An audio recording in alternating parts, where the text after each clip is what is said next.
The Merchant of Venice by William Shakespeare opens with Antonio, a Christian merchant in a depressed state. His friends try to cheer him up, suggesting that perhaps he's worried about his ships at sea.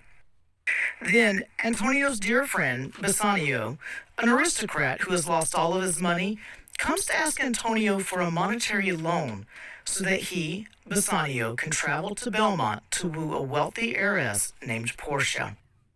Antonio and Bassanio clearly have a deep and loving friendship. While Antonio cannot give Bassanio the money directly, he offers to use his good credit to get a loan for his friend. Bassanio finds Shylock, a Jewish moneylender, and convinces him to give a loan of 3,000 ducats. In a rather unusual twist, Shylock agrees not to charge the Christian men interest, but instead makes a strange proposal. If Antonio cannot pay back the money, Antonio will give Shylock a pound of his own flesh. Antonio accepts the terms of the contract, or the bond. Meanwhile, in Belmont, Portia is melancholy. Her father, now dead, decreed that all of Portia's suitors must partake in a test. The suitors are presented with 3 caskets, one of gold, one of silver, and one of lead. One contains a portrait of Portia within it. The suitor to choose this casket will have permission to marry her. First, the Prince of Morocco comes to woo Portia and picks the gold casket. Inside, he finds a skull, symbolizing the way gold hides corruption. The next suitor, the Prince of Aragon, selects the silver casket, which bears an inscription stating that it will give a man what he deserves. Inside is a picture of an idiot. Back in Venice, Shylock's daughter, Jessica, has made a plan to run away with the Christian man, Lorenzo. They plan to escape one night when Shylock will be out. Shylock instructs Jessica to lock the house well, as there will be maskers and music in the street that night. Once he leaves, Lorenzo arrives with 2 friends standing below Jessica's upstairs window. She appears dressed as a boy, tosses a chest of ducats down to them, and then runs away with them. When Shylock discovers that his daughter has run away with his ducats, his devastation overwhelms him. Meanwhile, there are rumors that many of Antonio's ships have sunk or been lost at sea. Shylock begins to revel in the idea that he will exact his pound of flesh from Antonio in revenge for the many insults Antonio has dealt him throughout the years. Meanwhile, Bassanio has arrived in Belmont with his friend Gratiano. Portia remembers Bassanio as the dashing soldier with whom she fell in love several years earlier. Bassanio selects the lead casket and finds Portia's picture inside. After Portia gives him a ring to seal their engagement, Gratiano informs them that he and Portia's maid Nerissa wish to be married as well.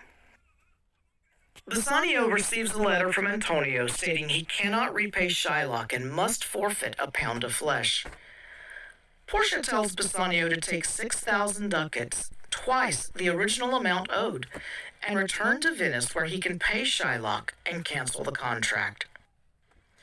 After Bassanio and Gratiano have left, unbeknownst to them, Nerissa and Portia depart for Venice disguised as men. Jessica and Lorenzo will watch over Belmont while they are gone.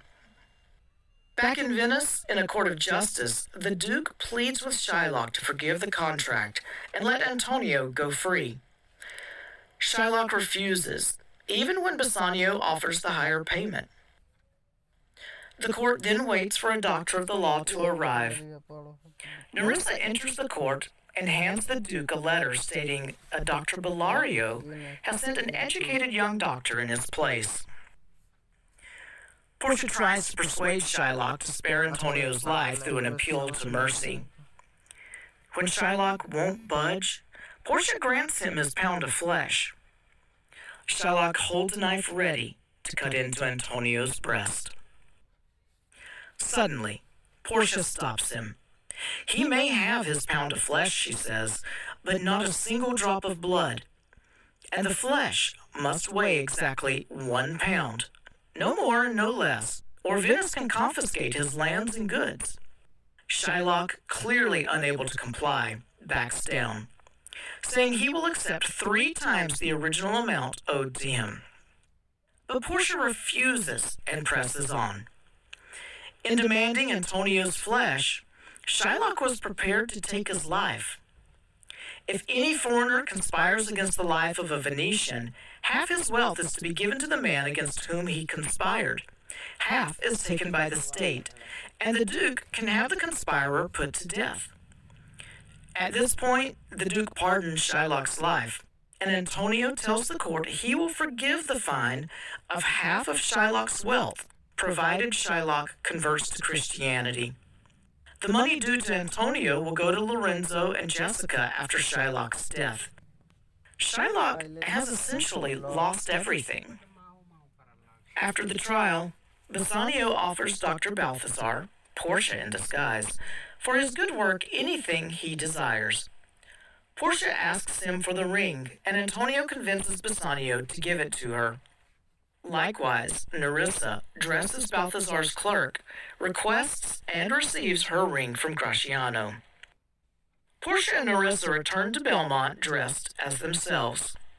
Bassanio and Gratiano arrive soon after. Portia asks Bassanio about the ring, which he gave away. When Portia finally reveals the ring to Bassanio, he is shocked to see it is the same ring he gave Balthazar.